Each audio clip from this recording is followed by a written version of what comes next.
The dust-laden winds of Montana Territory carried whispers of change as Daisy O'Malley stepped off the stagecoach in the small mining town of Silver Creek, clutching both her weathered carpet bag and a secret that weighed heavier than any physical burden. The year was 1878, and the promise of a new life in the West had turned to ashes in her mouth before she'd even had a chance to taste it. The journey from Boston had taken nearly everything from her savings, her strength, and very nearly her dignity. What remained was a quiet determination and the child growing inside her, a reminder of promises broken and a future now uncertain. Daisy smoothed her travel-worn dress over her still flat stomach, the evidence of her condition hidden from judging eyes, at least for now. Silver Creek appeared much like the dozen other frontier towns she'd passed through, a single dusty main street lined with wooden buildings, their facades weathered by sun and wind. The difference was that somewhere in this unremarkable place lay her last hope, a teaching position at the newly established schoolhouse. "Miss, you need help with that bag?" A boy no older than 12 approached, his freckled face eager beneath a mop of sun-bleached hair. "Thank you, but I can manage." Daisy forced a smile despite her exhaustion. "Suit yourself," the boy shrugged. "You must be the new schoolmarm. Everybody's been talking about it." Her heart quickened. "Yes, I'm Miss O'Malley. Could you point me toward the boarding house?" The boy gestured down the street. "End of the road, madam. Mrs. Peterson's place. Can't miss it, only house with real glass windows." Daisy nodded her thanks and began the walk, acutely aware of curious eyes tracking her progress. She had chosen Silver Creek precisely because it was remote enough that no one would know her past, yet established enough to need a teacher. What she hadn't counted on was how quickly news traveled in small towns. Mrs. Peterson proved to be a thin, sharp-eyed woman with iron gray hair pulled into a severe bun. She examined Daisy with unconcealed suspicion before showing her to a small but clean room at the back of the house. "Town council pays for your first 2 weeks," the woman informed her crisply. "After that, it's $3 a week, meals included. No men allowed upstairs, no drinking, church on Sundays." "Of course," Daisy agreed, fighting back a bitter laugh at the irony of these warnings. If only they knew what she carried inside her, evidence of her greatest mistake and deepest loss. Left alone, Daisy sat heavily on the narrow bed. Thomas had been dead for nearly 3 months now, killed in a senseless bar fight before she could even tell him about the baby. Their hasty wedding had been scheduled for the following week. Instead, she'd watched them lower his body into the ground, her grief compounded by the knowledge that she now carried his child, a child who would be born with no father and a mother marked by scandal. The teaching position had been her salvation. Far from Boston, far from the whispers and stares, she might build something new. But how long before her condition became apparent? How long before this small community cast her out? She allowed herself precisely 5 minutes of despair before wiping her eyes. Tomorrow she would meet the town council, and she needed to appear composed and competent. Her future and her child's depended on it. The Silver Creek Town Council consisted of 5 men, each representing the town's primary interests: the mine owner, the banker, the mercantile proprietor, the saloon keeper, and the cattle rancher. It was this last member who caught Daisy's attention as she entered the town hall the following morning. Blake Vance wasn't what she'd expected in a cattleman. Tall and broad-shouldered, yes, but there was a quiet intelligence in his blue eyes that belied the frontier roughness of his appearance. While the other council members postured and pontificated about their expectations for the new school, Vance observed silently, his gaze thoughtful. "We expect moral character beyond reproach," the banker, Mr. Simmons, was saying, his jowls quivering with self-importance. "Our children need proper guidance." "Of course," Daisy replied evenly, her hands clasped tightly in her lap to hide their trembling. "I assure you that education and the welfare of my students will be my highest priorities." "School starts Monday next," the mine owner, Hargrove, announced. 28 pupils, ages 6 to 16, buildings new, supplies are ordered. Blake Vance spoke for the first time, his voice surprisingly gentle. "Miss O'Malley, do you have everything you need for your accommodations? Winter comes early to these mountains." The unexpected consideration in his question caught her off guard. Yes, thank you, Mr. Vance. Mrs. Peterson has been most helpful. Something like amusement flickered across his features. Martha Peterson's idea of helpful might differ from yours. If you find yourself wanting, the mercantile keeps accounts for new arrivals. He glanced at the proprietor, who nodded reluctantly. The meeting concluded with formal approval of her appointment. As Daisy rose to leave, she found Blake Vance at her elbow, holding the door. Silver Creek isn't Boston, he said quietly.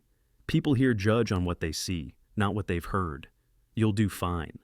Before she could respond, he touched his hat brim in a polite gesture and strode away, leaving Daisy to wonder if there was meaning hidden in his words. The schoolhouse stood at the edge of town, a simple one-room building with fresh-cut pines still fragrant in the late summer air. Daisy spent the days before classes began arranging desks, organizing books, and preparing lessons. The work was a blessing. It kept her mind occupied and her fears at bay. It was there, 3 days before school was to begin, that she first encountered Mary Jenkins and her brood of 4 children. "Teacher!" The woman's voice carried through the open doorway, accompanied by the sound of boots on the wooden steps. "Got a minute for some new arrivals?" Daisy looked up from the slate she was cleaning to see a weathered but handsome woman of perhaps 40, her calico dress dusty from the road. Behind her stood 4 children, ranging from perhaps 6 to 15, all with the same determined set to their jaws. "Of course," Daisy smiled, setting aside her work. "Welcome to Silver Creek. Mary Jenkins?" The woman extended a calloused hand. "These are mine, Sarah, John, Thomas, and little Billy." Each child nodded solemnly as their name was called. "Their pa's working the Silver Bell mine. We just got in from Colorado." Something in Mary's direct gaze suggested she was a woman who saw more than most. Daisy found herself both drawn to and wary of this potential friend. "Your school in Colorado prepare them well?" Daisy asked, turning her attention to the children. The oldest girl, Sarah, stepped forward. "Ma taught us when there wasn't school. I can read and cipher. The boys, too, except Billy's just starting." Over the next hour, Daisy assessed their education levels while Mary Jenkins watched approvingly. When the children stepped outside to explore the schoolyard, Mary lingered. "Town seems pleased to have a proper teacher," she said conversationally. "Though some are wondering why a young woman like yourself would choose such a remote posting." Daisy met her gaze steadily. "I wanted a fresh start." Mary nodded, as if this confirmed something. "Don't we all? Well, Miss O'Malley, something tells me you've got grit. You'll need it here." She gathered her children and departed, leaving Daisy with the unsettling feeling that Mary Jenkins might become either her strongest ally or the first to discover her secret. That Sunday, Daisy attended services at Silver Creek's modest church. She wore her best dress, a navy blue wool that still hung properly on her changing figure, and sat near the back, conscious of the many glances cast her way. The sermon, delivered by a circuit rider who visited once a month, focused uncomfortably on sin and redemption. As the congregation filed out afterward, Daisy found herself face to face with Blake Vance. Up close, she noticed details she'd missed during their brief encounter at the town, meeting the fine lines at the corners of his eyes, evidence of years squinting against the western sun, a small scar bisecting his left eyebrow, and, most surprisingly, the gentle deference with which he treated the elderly woman on his arm. "Miss O'Malley," he tipped his hat.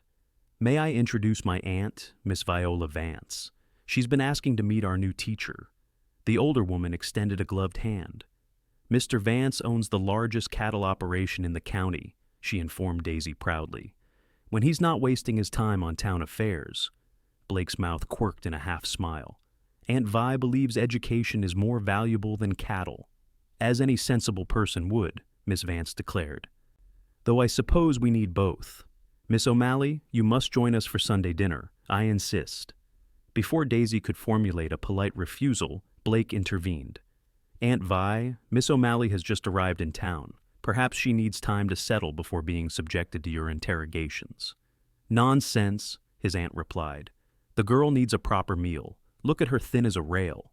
Daisy found herself escorted to the Vance home, a surprisingly substantial 2-story house at the north end of town. Unlike the rough-hewn structures that dominated Silver Creek, This building spoke of permanence and prosperity, with a deep porch wrapping around three sides and actual painted clapboard siding. Inside, the furnishings reflected a similar commitment to civilization. A Brussels carpet covered the parlor floor, and the furniture, while not new, was of good quality. Photographs and small mementos suggested a family history that extended beyond the frontier. Over a meal far more elaborate than she'd expected. Roast beef, potatoes, fresh vegetables, and an apple pie. Daisy learned that Viola had come west with her brother's family 20 years earlier. Blake had been just 16 when his parents died of influenza, leaving him to manage their struggling ranch with only his aunt for support. "He's made something of it," Viola said proudly. 3,000 head of cattle now, and the most respected brand in the territory. Blake looked uncomfortable with the praise. "We've been fortunate. Good water, good grass, good men." "And good management," his aunt added firmly. "Now, Miss O'Malley, tell us about Boston. I haven't been east in years." Daisy spoke carefully of her hometown, mentioning her training at the normal school, but avoiding any detail that might reveal her circumstances. Throughout the conversation, she felt Blake watching her, his gaze thoughtful but not intrusive. As the meal concluded, Viola excused herself for her customary Sunday rest, leaving Blake to see Daisy out. On the porch, he hesitated. "Miss O'Malley, I hope my aunt didn't overwhelm you. She means well." "She's lovely," Daisy replied honestly. "Thank you for the meal. It's been some time since I've enjoyed such company." He studied her face for a moment. "Silver Creek isn't much, but there are good people here. If you need anything at all, please don't hesitate to ask." Something in his manner, a sincerity devoid of ulterior motive, nearly broke through her carefully maintained composure. Daisy looked away quickly, blinking back unexpected tears. "You're very kind, Mr. Vance." "Blake," he corrected gently. "Out here, formality only goes so far." The school term began the next day with all 28 students present, scrubbed and nervous in their best clothes. Daisy threw herself into teaching, finding unexpected joy in the work, despite her circumstances. The children of Silver Creek proved bright and eager, if unpolished, and their parents seemed genuinely appreciative of her efforts. September passed in a blur of lessons, marking papers, and increasingly desperate adjustments to her clothing. By early October, Daisy knew her secret wouldn't remain hidden much longer. Her dresses strained across her midsection, and morning sickness had caused her to dismiss class early on more than one occasion. It was Mary Jenkins who confronted her first, arriving at the schoolhouse after classes one afternoon with a basket of fresh bread and preserves. "Thought you could use some fortification," she said, placing the basket on Daisy's desk. "Being in your condition and all." Daisy froze, the chalk in her hand suspended above the slate. Mary's expression held no judgment. "I've had 4 of my own. I know the signs." "Does everyone know?"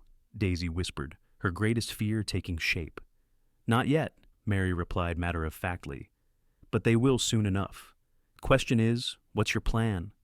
The direct question broke something in Daisy. 5 months of fear and solitude came pouring out as she sank into her chair. "There is no plan. I came west because I had nowhere else to go. My fiancé died before we could marry. My family—" She shook her head. "When they learned of my condition, they gave me enough money for train fare and told me not to return." Mary pulled up a student's desk and sat facing her. "And the teaching position?" "I'm qualified," Daisy said quickly. "Everything about my education is true. I just omitted my personal circumstances." Mary considered this. "Town council won't like it. Simmons and Hargrove especially, they pride themselves on propriety while overlooking their own shortcomings." She sighed. "But not everyone will turn against you. Some of us understand that life rarely follows the neat paths men of position lay out for us." Daisy looked up, hope warring with suspicion. "Why would you help me? You barely know me." "Let's just say I've been where you are," Mary replied, a shadow crossing her weathered features. "Not exactly the same, mind you, but close enough. Besides, my Sarah thinks you hang the moon, and she's a good judge of character." That evening, Daisy sat alone in her room at the boarding house, Mary's basket of food untouched beside her. For the first time, she allowed herself to consider the full reality of her situation. In perhaps 3 months, she would have a child. Her position would certainly be terminated once her condition became known. Her savings would sustain them for a short while, but then what? A soft knock at her door startled her from these bleak calculations. Mrs. Peterson stood in the hallway, her thin lips pressed into a line of disapproval. "Mr. Vance to see you," she announced. "I told him it's highly irregular, but he insists the matter can't wait till morning." Heart pounding. Daisy followed her landlady downstairs to the small parlor where Blake Vance stood, hat in hand. He looked travel-worn, as if he'd come directly from his ranch without stopping to clean up. "Miss O'Malley." He nodded formally, then glanced at Mrs. Peterson. "Thank you, Martha. This is council business." The older woman hesitated, clearly torn between propriety and deference to the rancher's position. Finally, with a disapproving sniff, she withdrew, though Daisy suspected she remained within earshot. Blake waited until the door closed. "I apologize for the intrusion, but there's a matter we need to discuss." His expression was unreadable. "The council has received concerns about your suitability." So, it had begun.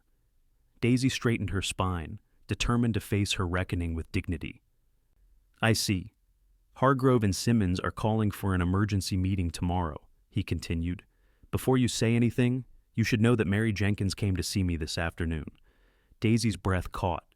"She told you?" "Enough," he replied simply.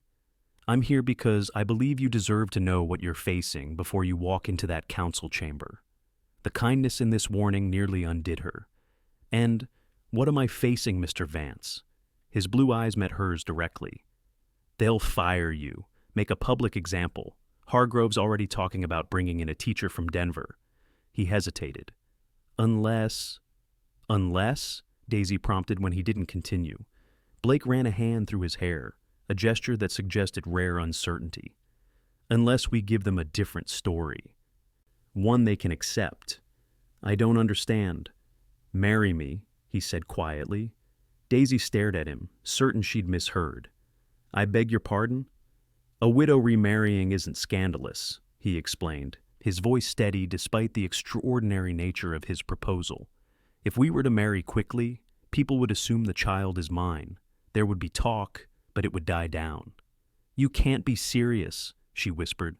"I'm 36 years old, Miss O'Malley. I've built my ranch, secured my future. The one thing I lack is a family." His expression softened slightly. "I'm not proposing romance. I'm offering a practical solution to a difficult situation." "Why would you do this? You hardly know me?" Blake considered this. "I know you're intelligent, dedicated to your students, kind. The rest," he shrugged. "The rest we can learn in time." "And if the child isn't what you hoped for?" Daisy challenged. "If I'm not? Then we'll manage that too." He held her gaze. "I'm not asking for an answer tonight. Think about it. The council meets at noon tomorrow." After he left, Daisy paced her small room until dawn, his impossible offer turning in her mind. Marriage to a virtual stranger, yet one who had shown her nothing but respect and consideration. A solution that would secure her child's future and salvage her reputation, but at what cost to her independence? By morning, exhaustion had clarified her thinking. Her child deserved stability and acceptance.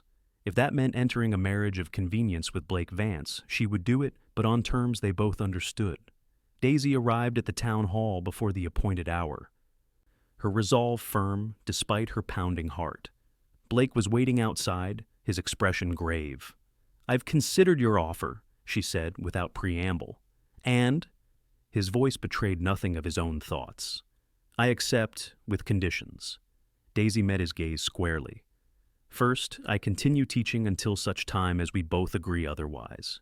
Second, this arrangement remains between us, the true nature of it, I mean. Third," she hesitated. "Third, we approach this as a partnership. I won't be a helpless dependent." A smile touched the corner of his mouth. "Those aren't conditions I'd argue with, Miss O'Malley." "Daisy," she corrected. "If we're to be married, you should use my given name." "Daisy," he repeated softly. The council meeting proceeded exactly as Blake had predicted. Hargrove and Simmons arrived with righteous indignation, prepared to make an example of the fallen schoolteacher.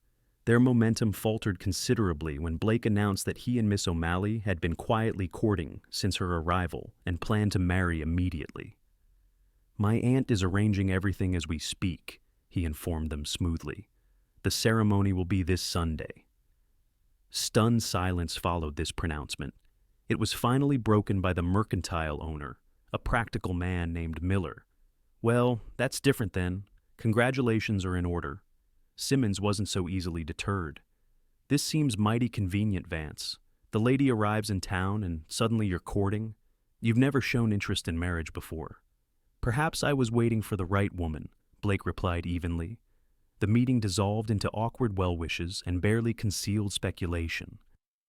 As they left the town hall, Daisy felt a curious mixture of relief and trepidation. In 4 days' time, she would be married to this man she barely knew. "They didn't believe you," she murmured as they walked down the street. "Doesn't matter what they believe," Blake replied. "Only what they accept publicly. The rest is our business." He glanced at her. "Are you having second thoughts?" "About a dozen," Daisy admitted, "but none that outweigh my reasons for accepting." The next few days passed in a whirlwind. Viola Vance, initially shocked by her nephew's sudden matrimonial intentions, quickly rallied to the cause with surprising enthusiasm. She insisted Daisy move from the boarding house immediately, installing her in the guest room of the Vance home while preparations for the wedding consumed the household. "It's not traditional," the older woman admitted, "but nothing about this courtship has been. Besides, Martha Peterson's gossip would make these days unbearable for you." On the morning of the wedding, Mary Jenkins arrived to help Daisy dress. The gown hastily altered from one of Viola's treasured silks accommodated her condition with careful draping. "You look beautiful," Mary said, adjusting the modest veil. "Nervous?" "Terrified," Daisy confessed. "I'm marrying a man I barely know to save my reputation and secure my child's future. What if it's a terrible mistake?" Mary's hands stilled on the veil. "Life rarely gives us perfect choices, especially women in our position. But I've known Blake Vance for 3 years now. He's a good man, fair to his workers, honest in his dealings. There are worse foundations for a marriage." The ceremony itself was brief and sparsely attended. Viola, Mary, and her family, a few of Blake's ranch hands, and a scattering of townspeople whose curiosity outweighed their judgment. The circuit-riding preacher, unaware of the circumstances, delivered a conventional service emphasizing the sacred bonds of matrimony. When Blake slipped the ring onto her finger, a simple gold band that had belonged to his mother, Daisy felt the weight of her decision settle upon her. For better or worse, their fates were now joined. The small reception at the Vance home afterward was awkward but mercifully short. As the last guest departed, Daisy found herself alone with her new husband in what was now their home. "I've had a room prepared for you upstairs," Blake said, breaking the silence. "My quarters are across the hall. You'll have your privacy." Relief and an unexpected twinge of disappointment mingled in Daisy's response. "Thank you. That's considerate." "Daisy?" He spoke her name carefully. "I meant what I said about this being a partnership. I don't expect... That is, I understand the circumstances." She nodded, grateful for his tact. "It's been a long day." "Of course." He stepped back, giving her space. "Tomorrow's soon enough to discuss arrangements." That night, lying in an unfamiliar bed in a room that was now hers, Daisy placed her hands on her growing belly and whispered to her child, "We're safe now. Whatever else this marriage may be, he's given us that." Life as Mrs. Blake Vance developed a rhythm that, if not entirely comfortable, was at least manageable. Daisy continued teaching, her new status transforming her from potential scandal to respectable matron overnight. Blake maintained his ranching operations, often leaving before dawn and returning after dark. They shared meals when his schedule permitted, gradually learning the contours of each other's lives through careful conversation. He spoke of cattle prices and grazing rights. She discussed her students' progress and her plans for the school. Slowly, a genuine friendship began to form, built on mutual respect and shared purpose. In the evenings, they often sat in the parlor, Blake with ranch accounts or correspondence, Daisy with lesson plans or a book. Sometimes Viola joined them, her presence easing the awkwardness that still occasionally surfaced between them. As November deepened toward winter, Daisy's condition became impossible to ignore.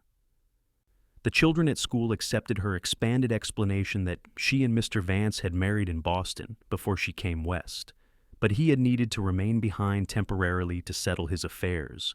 If they wondered at the timeline, they were too well-mannered to say so. The townsfolk were less easily convinced but maintained the polite fiction. Only Mary Jenkins knew the truth, becoming Daisy's confidant and advisor as her time approached. "The baby's active," Daisy commented one afternoon as Mary helped her review the students' arithmetic exercises. She placed a hand on her belly where the child tumbled and kicked. "More so each day," Mary smiled. "That's good. Means the little one's strong." She hesitated. "Have you and Blake discussed names?" The question highlighted the strange space that existed in their marriage, practical partners in many ways, yet with boundaries neither had crossed. "No," Daisy admitted. "It seems presumptuous." "He's the child's father now, in the eyes of the law and the community," Mary pointed out gently. "Might be time to include him in such decisions." That evening, when Blake returned from the ranch, Daisy found the courage to broach the subject.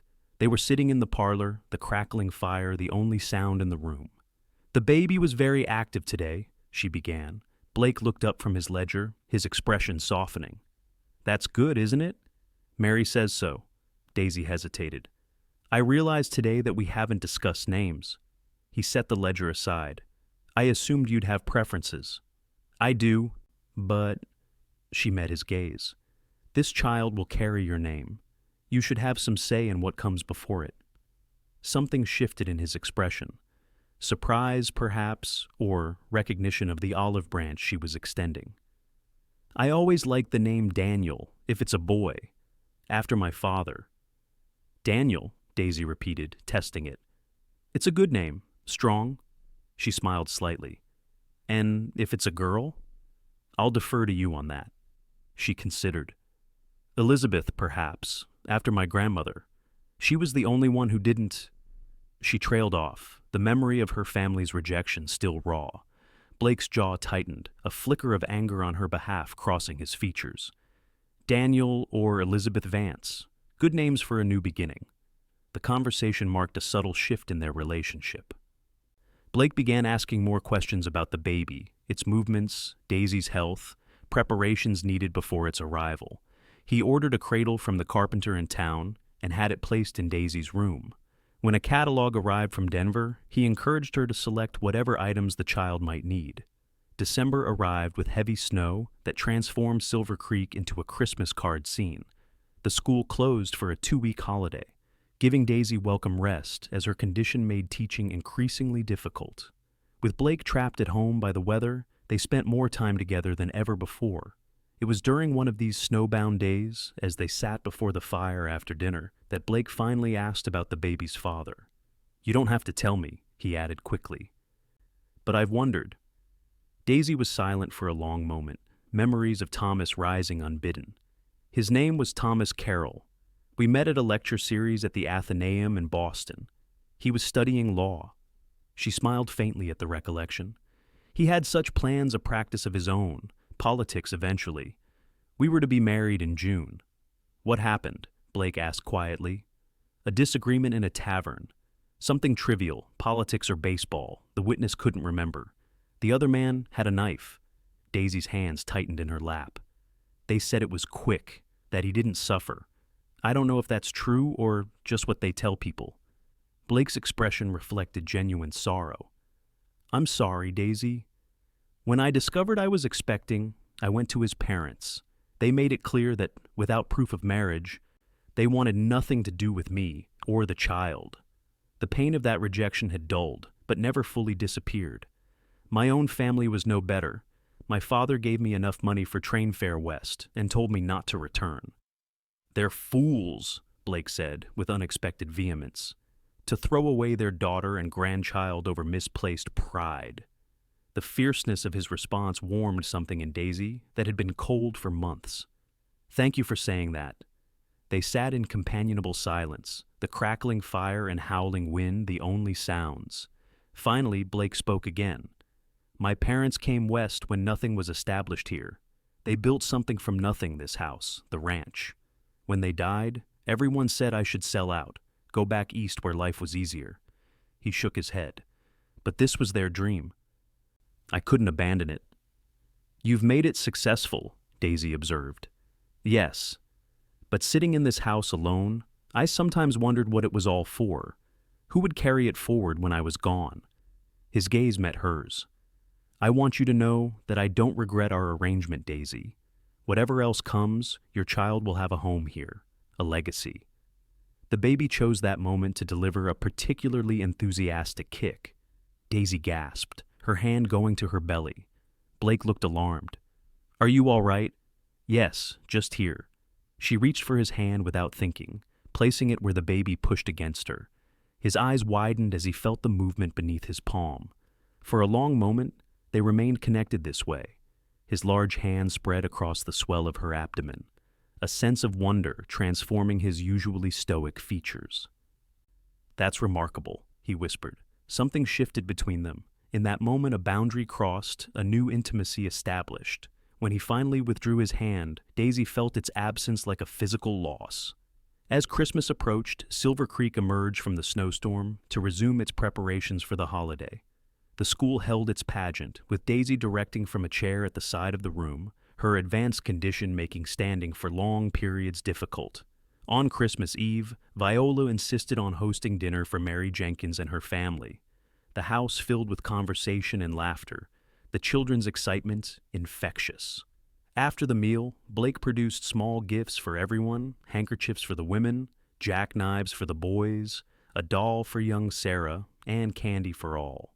When the Jenkins family departed, promising to return for Christmas dinner the next day, Daisy found herself unexpectedly emotional. The genuine warmth of the evening had awakened longings she'd suppressed since leaving Boston for family, for belonging, for a home filled with love rather than careful accommodation. Blake found her in the kitchen, wiping away tears as she pretended to check on tomorrow's preparations. Daisy? What's wrong? His concern was evident. Nothing, she assured him, embarrassed. Merely an excess of sentiment. The baby makes me emotional at times. He didn't appear convinced. If something's troubling you, it's not trouble, she tried to explain. It's happiness, I suppose, or the possibility of it. I didn't expect to find that here. Understanding dawned in his expression. I felt it too. The house hasn't been this alive in years. They stood close in the quiet kitchen, the rest of the house silent as Viola had already retired. In the dim lamplight, Daisy saw Blake not as her practical savior, but as a man one whose kindness and integrity had created a safe harbor for her when she most needed it. When he reached out to brush a tear from her cheek, she didn't pull away. His touch was gentle, tentative, as if he too recognized the shifting ground beneath them.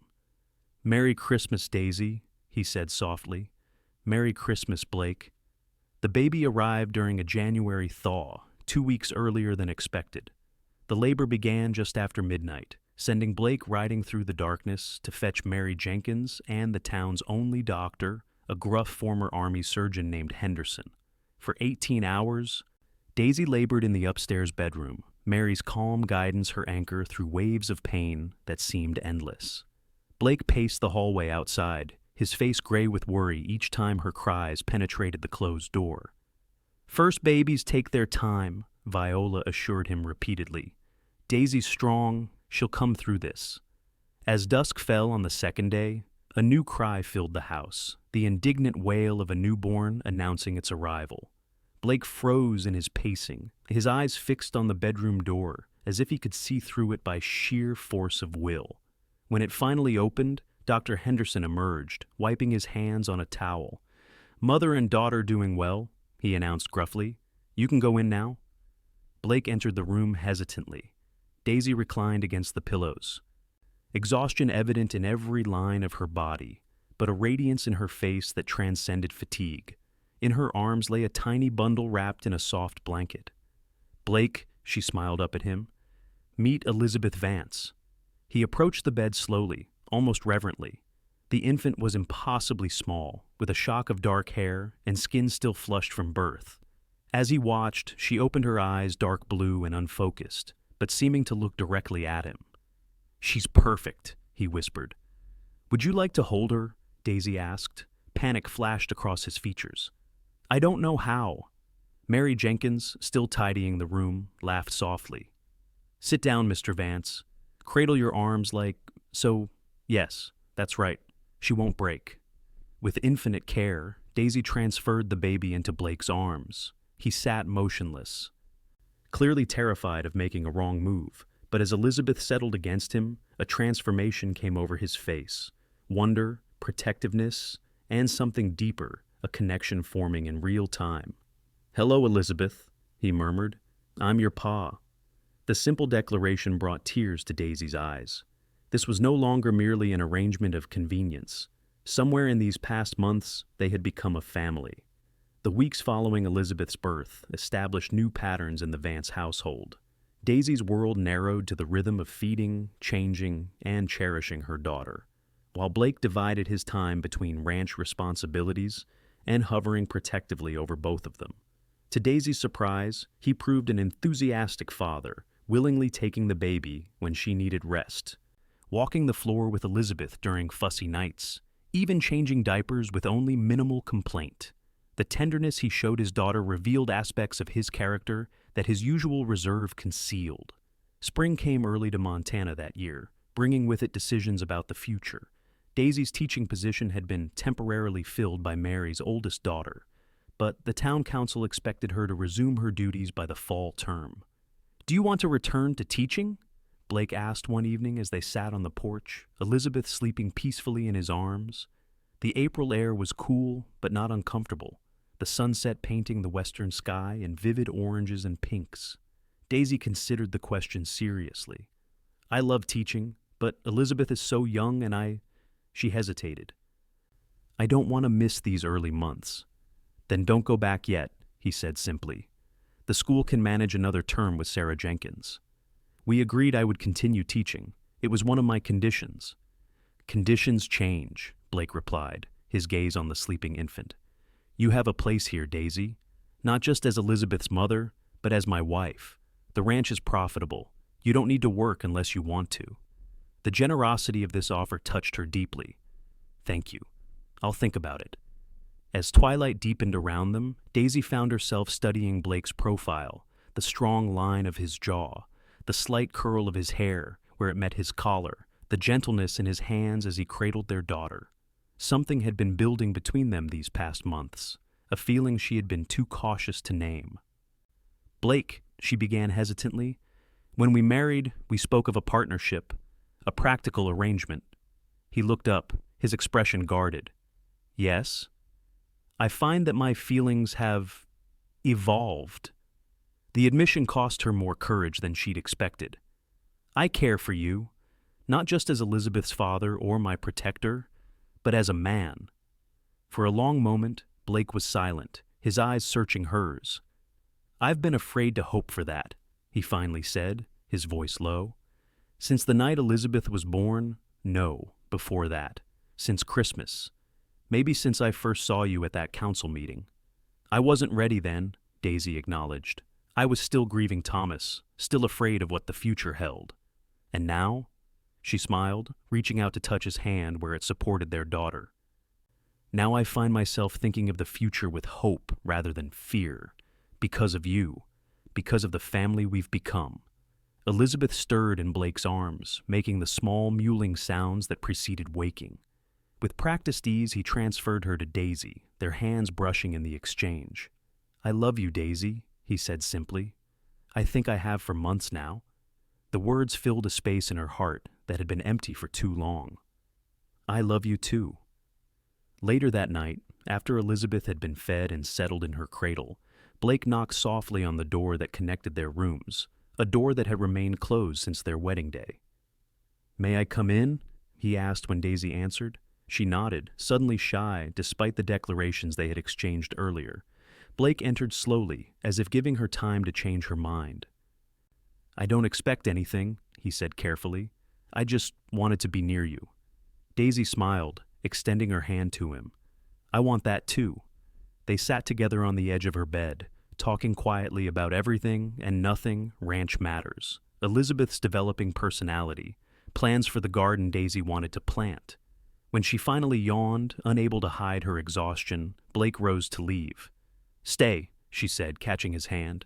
"Just to sleep. I've grown tired of falling asleep alone." That night, for the first time, they shared a bed as husband and wife, Blake's solid presence beside her, as reassuring as it was novel. Daisy fell asleep with his arm draped protectively across her waist, his breath warm against her neck, and thought that of all the unexpected turns her journey had taken, this might be the most surprising and precious. 5 years passed, transforming Silver Creek from a rough mining town into a more established community. The railroad had come through, bringing increased commerce and new settlers. The Vance Ranch prospered, expanding its operations to include a small horse breeding program alongside its cattle. On a bright June afternoon, Daisy sat on a quilt spread beneath the cottonwood trees near the creek that gave the town its name. Elizabeth, now an energetic 5-year-old with her mother's auburn hair and her father's blue eyes, chased butterflies at the water's edge while her 2-year-old brother, Daniel, napped beside Daisy. The sound of approaching hoofbeats made her look up, smiling as Blake dismounted from his horse. Elizabeth abandoned her butterflies to race toward him, squealing with delight as he swung her into the air. "Papa, you promised to teach me to ride today." "So I did, Pumpkin," he agreed, carrying her back to the quilt. "After we have our picnic." He settled beside Daisy, leaning over to kiss her softly before checking on his sleeping son. "How's the boy?" "Exhausted from helping Mary collect eggs this morning," Daisy replied with a smile. "He insisted on carrying the basket himself." "Stubborn, like his mother," Blake teased. "Determined, like his father," she countered, her hand finding his on the quilt between them. As they shared the simple meal Daisy had packed, watching Elizabeth's antics and enjoying Daniel's sleepy smiles when he finally woke, Daisy reflected on the journey that had brought her here. From desperation and fear to this moment of perfect contentment, a family built not from obligation, but from love that had grown slowly, surely, into something unshakable. "What are you thinking about?" Blake asked, noticing her contemplative expression. "The day we met," she replied honestly.